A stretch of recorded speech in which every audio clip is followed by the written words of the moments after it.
Wednesday afternoon, Yes, people are curious. on the corner of Northeast 53rd and Hoyt,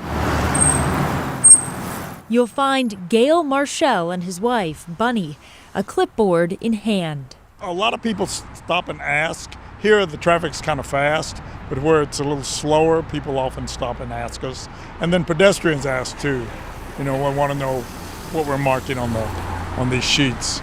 And what they're marking down, the number of bikes and e-scooters and skateboards and one-wheelers passing through. This is a busy area, so we had 85 pass through here in the first hour, and I haven't made the count for the second hour.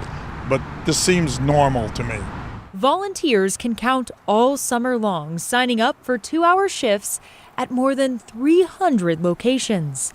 Data collected helps the city get a better understanding of how people move around Portland. Sometimes it shifts around the city. There's areas that maybe didn't have a clear bike route, but we're seeing more and more people biking in those areas. That says to us, we need to identify perhaps some investments to make over there to create more separation, safety, call out that there are more people biking in this area. PBOT's found that bike use has been declining since 2015, with the number of people biking in the city dropping by 46% over the past 6 years.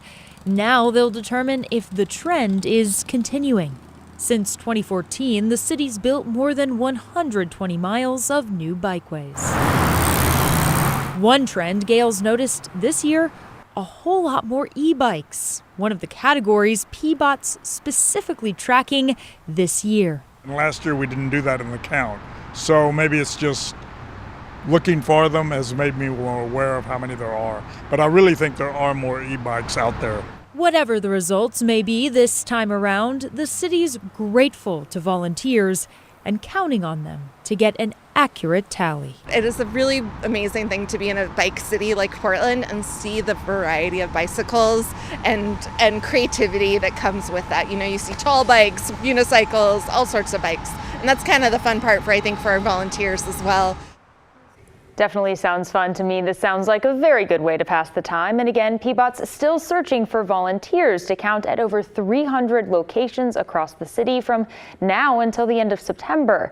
But the spots are going fast. We'll have a link online to the sign-up form. David? Sounds like we're going to see you out there with a clipboard. Thanks, Alba.